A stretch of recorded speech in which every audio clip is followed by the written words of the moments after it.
Assalamualaikum warahmatullahi wabarakatuh. Perkenalkan, kami dari kelompok 6. Kami akan membacakan makalah pengantar bisnis dan manajemen, yaitu tentang fungsi manajemen, pengorganisasian, serta mengorganisasikan perusahaan bisnis.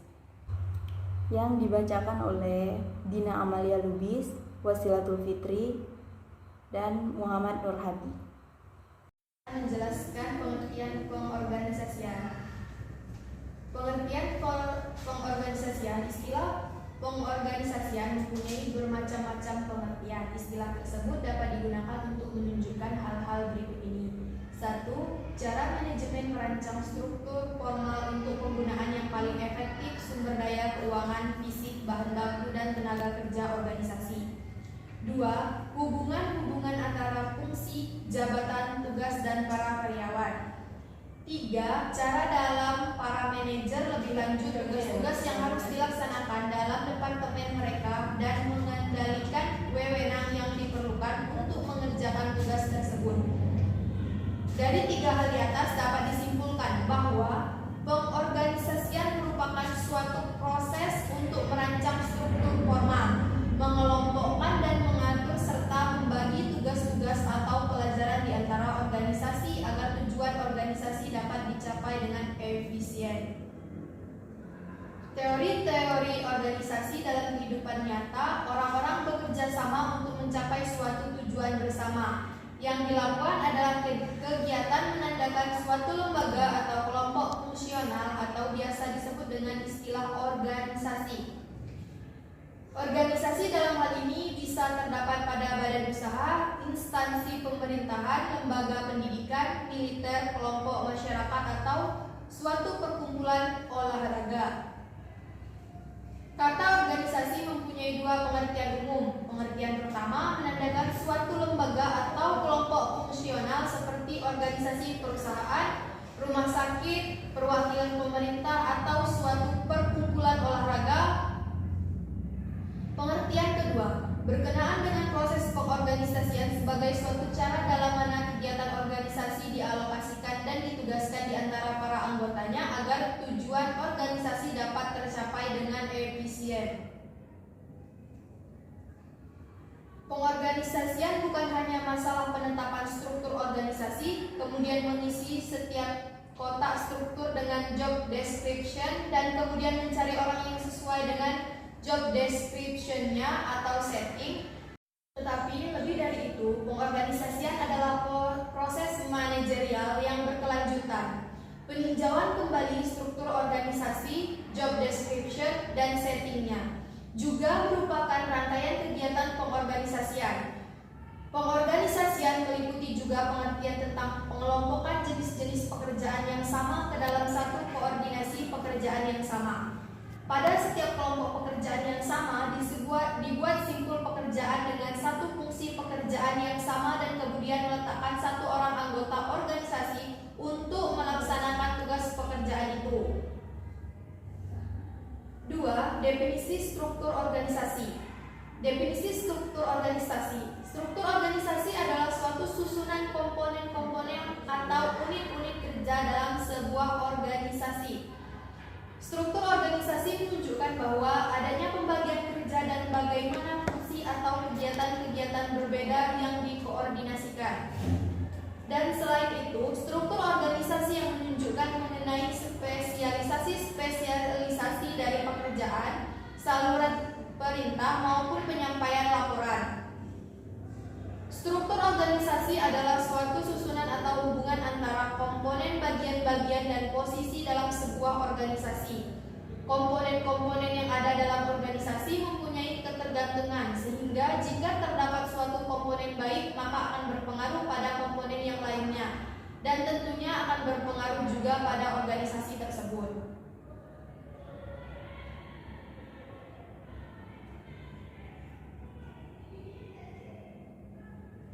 Struktur organisasi merupakan susunan dan hubungan antara setiap bagian maupun posisi yang terdapat pada sebuah organisasi atau perusahaan dalam menjalankan kegiatan-kegiatan operasionalnya dengan maksud untuk mencapai tujuan yang telah ditentukan sebelumnya. Struktur organisasi dapat menggambarkan secara jelas pemisahan kegiatan dari pekerjaan antara yang satu dengan kegiatan yang lainnya, dan juga bagaimana hubungan antara aktivitas dan fungsi dibatasi. Di dalam struktur organisasi yang baik harus dapat menjelaskan hubungan antara wewenang siapa pelapor atau bertanggung jawab kepada siapa, jadi terdapat suatu pertanggungjawaban apa yang akan dikerjakan. Itulah beberapa definisi struktur organisasi. Tahapan pembentukan struktur organisasi. Isi struktur organisasi menunjukkan adanya pembagian kerja, spesialisasi pekerjaan, saluran pemerintah, penyampaian laporan, serta bagaimana fungsi atau kegiatan yang berbeda tersebut diintegrasikan atau dikoordinasikan. Dikutip dari buku Manajemen Sumber Daya Manusia di Era Revolusi Industri 4.0 atau 2021, karya Prayoga, Kusumaryoko, Rubins, dan Jungle mendefinisikan struktur organisasi sebagai cara pembagian, pengelompokan, dan pengorganisasian tugas pekerjaan secara formal. Berdasarkan pengertian di atas, bisa dikatakan bahwa struktur organisasi memuat cara membangun koordinasi antara manajemen serta karyawan atau tim kerja, dan bukan sekedar redistribusi pekerjaan.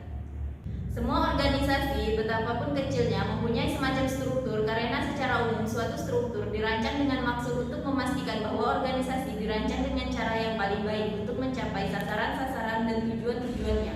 Pernyataan ini juga mengacu pada 6 unsur kunci yang terdiri dari elemen-elemen spesialisasi pekerjaan, departementalisasi, rentang komando, tentang kendali, sentralisasi dan desentralisasi, serta formalisasi.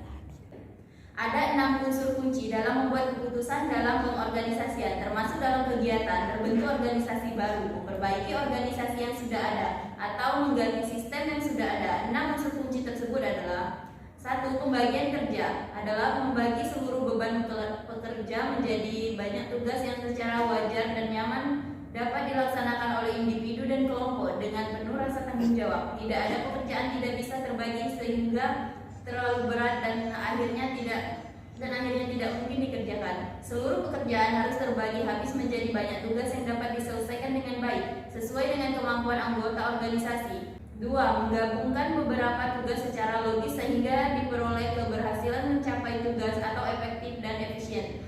Pengelompokan kegiatan-kegiatan kerja atau organisasi atau kegiatan-kegiatan sejenis dan saling berhubungan dapat dikerjakan bersama tersebut. Departementalisasi. 3. Menetapkan siapa yang membuat laporan dan kepada siapa laporan disampaikan. Dan di dalam organisasi semacam itu sering disebut hierarki organisasi. Hubungan ini ke atas dan ke bawah dalam arti penentuan siapa di atas dan siapa di bawah diperlukan untuk meminta pertanggungjawaban. 4. Koordinasi adalah mekanisme yang menyatukan kegiatan departemen menjadi satu kesatuan dan memantau efektivitas integrasi tersebut. Koordinasi diperlukan untuk menghilangkan rasa menang atau rasa benar sendiri dalam satu departemen. Memiliki juga berguna untuk menyelaraskan pencapaian tugas lintas departemen. Spesialisasi organisasi dalam perusahaan. Spesialisasi pekerjaan atau pembagian kerja merupakan gambaran kegiatan dalam organisasi. Hal tersebut dibagi menjadi pekerjaan-pekerjaan yang terpisah dan beragam struktur organisasi memudahkan karyawan untuk lebih efisien dengan spesialisasi pekerjaan. Suatu tingkat di mana tugas dan organisasi dibagi-bagi menjadi pekerjaan-pekerjaan yang terpisah. Hakikat spesialisasi kerja adalah pekerjaan dapat dikerjakan oleh lebih dari satu individu. Seluruh pekerjaan dipecah-pecah menjadi sejumlah langkah dengan tiap langkah diselesaikan oleh seorang individu berlainan. Jadi individu-individu berspesialisasi dalam mengerjakan bagian dari suatu kegiatan, bukan pengerjaan seluruh kegiatan. Spesialisasi kerja disebut juga dengan pembagian tenaga kerja. Pembukaan spesialisasi kerja merupakan kegiatan yang bermanfaat atau ekonomi spesialisasi dan tidak bermanfaat di disekonomi spesialisasi. Harry Ford menjadi kaya karena kerja dapat dilakukan dengan efisien jika karyawan diperbolehkan berspesialisasi.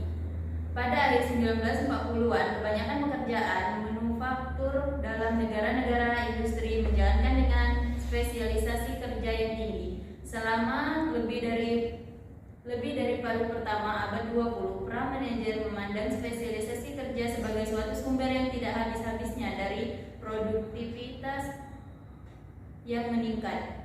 Menjelang dasawarsa 1960-an telah dicapai titik dalam beberapa pekerjaan di mana di ekonomi manusia yang terjadi dalam spesialisasi yang muncul dalam bentuk kebosanan, kelelahan, stres, dan lainnya. Adapun alasan diadakan spesialisasi kerja adalah bahwa seorang tidak akan melakukan semua pekerjaan yang ada di dalam organisasi seorang diri tanpa bantuan orang lain. Alasan-alasan tentang pentingnya spesialisasi kerja yang ditemukan oleh Harija 2002 78 antara lain. 1. Karena orang berbeda dalam pembawaan, kemampuan, kecakapan, dan mencapai ketangkasan yang besar dengan spesialisasi. 2. Karena orang yang sama tidak dapat berada di luar tempat pada saat yang sama.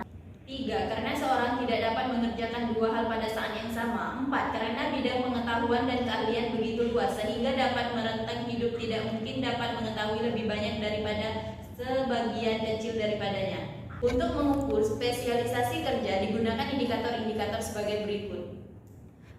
1. Penempatan karyawan. Penempatan karyawan ialah bahwa setiap pegawai atau karyawan telah ditetapkan sesuai dengan kemampuan, keahlian, dan pendidikan yang dimiliki, sebab ketidaktepatan dalam penetapan posisi karyawan akan menyebabkan jalannya pekerjaan menjadi kurang lancar dan tidak maksimal. 2. Beban kerja adalah tugas pekerjaan yang dipercayakan untuk dikerjakan dan tanggung jawaban oleh suatu organisasi atau seorang pegawai tertentu. Beban kerja yang harus dilaksanakan karyawan hendaknya merata sehingga dapat dihindarkan adanya seorang karyawan yang mempunyai beban kerja terlalu banyak atau terlalu sedikit. Namun demikian, beban kerja yang merata ini tidak berarti bahwa setiap karyawan di perusahaan tersebut harus tetap sama beban kerjanya. 3. Pembagian pekerjaan. Pembagian pekerjaan adalah pekerjaan yang diberikan berdasarkan keahlian atau keterampilan khusus. Pembagian pekerjaan sangat diperlukan dalam setiap organisasi karena tidak semua pekerjaan membutuhkan keahlian dan tidak semua orang mempunyai keahlian yang sama, sebab setiap orang mempunyai kelebihan dan kebatasan sendiri. Agar semua tugas pekerjaan yang ada dapat dilaksanakan dengan baik, maka perlu sekali Anda membagikan pekerjaan. Pembagian pekerjaan bukan berarti merupakan tujuan mengotak-ngotakan pegawai atau karyawan. Inti dari adanya struktur organisasi di dalam perusahaan adalah membagi pekerjaan karyawan untuk memudahkan dalam menyelesaikan pekerjaan. Spesialisasi ini dapat tujuan agar setiap pekerjaan yang ada dalam perusahaan memiliki tanggung jawab yang jelas. Assalamualaikum warahmatullahi wabarakatuh. Di sini saya akan melanjutkan mengenai pembahasan makalah yang sudah disampaikan pada teman-teman saya. Di sini saya akan melanjutkannya. Departementalisasi struktur organisasi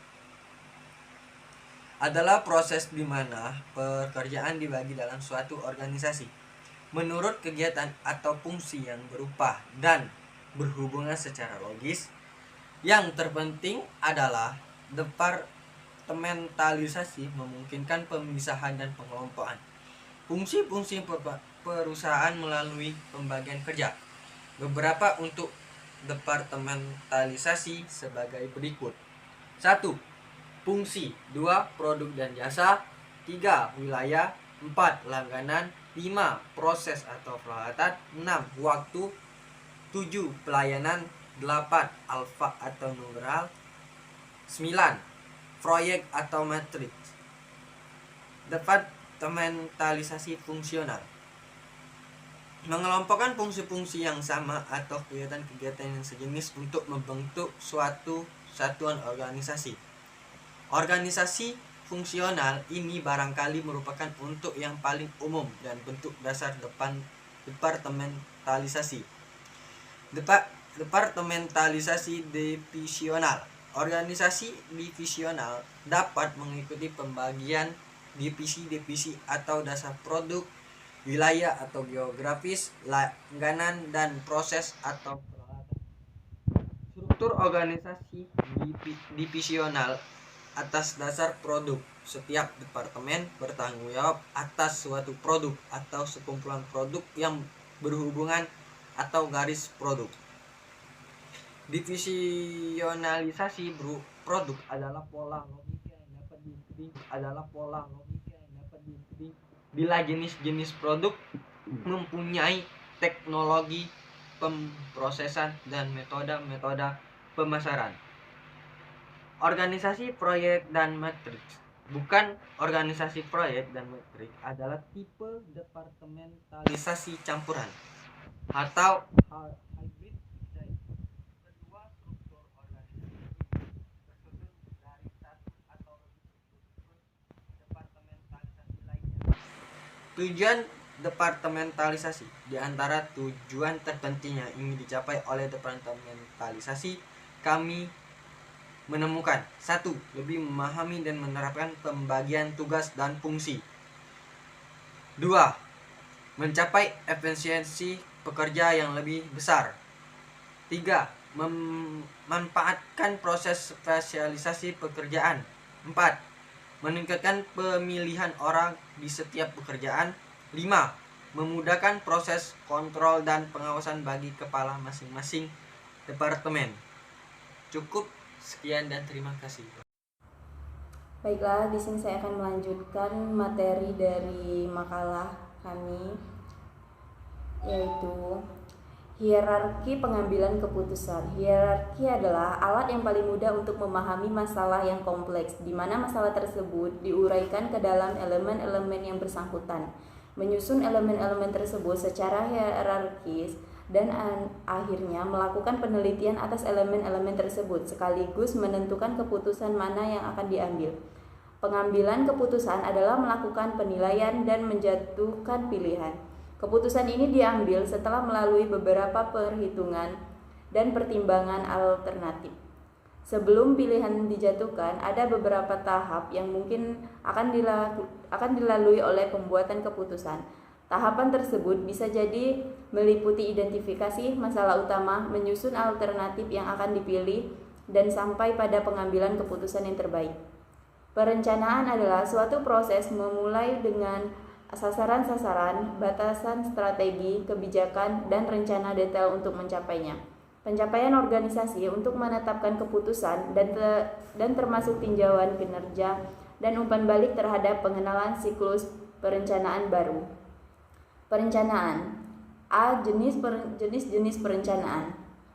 Rencana strategi yaitu rencana yang berlaku bagi seluruh organisasi, menentukan sasaran umum organisasi tersebut, dan perusahaan menempatkan organisasi tersebut dalam lingkungannya. 2. Rencana operasional yaitu rencana yang menetapkan rincian tentang acara pencapaian keseluruhan organisasi. 3. Rencana jangka panjang yaitu rencana dengan kerangka waktu di atas 3 tahun. 4. Rencana jangka pendek yaitu rencana yang mencakup 1 tahun atau kurang. 5. Rencana-rencana khusus yaitu rencana yang sudah dirumuskan dengan jelas dan tidak menyediakan ruang bagi interpretasi. 6. Rencana direksional yaitu rencana yang fleksibel yang menetapkan pedoman umum. B. Proses pembuatan rencana. 1. Menetapkan tugas dan tujuan. 2. Observasi dan analisa. 3. Mengadakan kemungkinan-kemungkinan.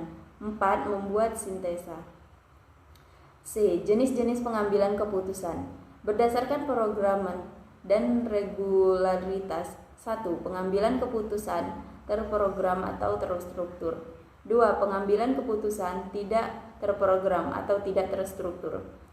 Berdasarkan tingkat kepentingannya. Secara klasik, hierarki ini mendapatkan 3 tingkatan yaitu 1. Manajemen puncak yang berkaitan dengan masalah perencanaan yang bersifat strategi atau strategic planning. Pada manajemen puncak, keputusan yang diambil adalah keputusan strategis. 2. Manajemen menengah yaitu mengenai permasalahan kontrol atau pengawas yang bersifat pekerjaannya lebih banyak daripada masalah administrasi. Pada manajemen menengah ini keputusan yang diambil adalah keputusan administrasi atau taktis. Keputusan ini adalah keputusan yang berkaitan dengan pengelolaan sumber daya.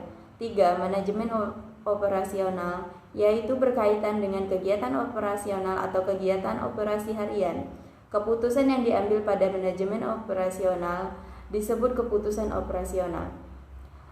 Berdasarkan lingkungannya. 1. Pengambilan keputusan dalam koordinasi pasti. 2. Pengambilan keputusan dalam kondisi resiko. 3. Pengambilan keputusan dalam kondisi tidak pasti. 4. Pengambilan keputusan dalam kondisi konflik. Bentuk-bentuk dasar struktur organisasi. 1. Struktur fungsional. Organisasi fungsional merupakan pendekatan struktur organisasi yang digunakan oleh sebagian besar perusahaan kecil atau menengah. Organisasi seperti ini biasanya dibentuk di sekitar fungsi bisnis dasar atau pemasaran operasional keuangan. Dan demikian dalam perusahaan tersebut, departemen pemasaran, departemen operasi, dan departemen keuangan. Manfaat struktur fungsional. 1. Mencakup spesialis di bidang-bidang fungsional dan timbulnya koordinasi yang lebih baik antara mereka. Para pakar pemasar dengan pelatih khusus misalnya diterima bekerja departemen pemasaran yang menangani struktur pemasaran perusahaan tersebut. 2. Struktur fungsional juga membantu timbulnya sistem sentralisasi atau yang dikehendaki ataupun tidak dikehendaki, serta menyebabkan akuntabilitas menjadi lebih sulit. Dengan demikian, sering berkembangnya organisasi cenderung mengabaikan bentuk itu dan berpaling ke 3 struktur lain. 2. Struktur divisional. Organisasi divisional bergantung pada departementalisasi berdasarkan produk. Perusahaan menciptakan divisi berdasarkan produk. Perusahaan menciptakan divisi berdasarkan produk, di mana setiap divisi dapat dikelola sebagai perusahaan yang terpisah. Organisasi yang menggunakan pendekatan ini biasanya memiliki beberapa divisi. Departemen yang menyerupai bisnis terpisah yang memproduksi dan memasarkan produk mereka sendiri. Pemimpin setiap divisi bisa jadi adalah seorang wakil presiden atau jika organisasi itu besar adalah presiden divisional.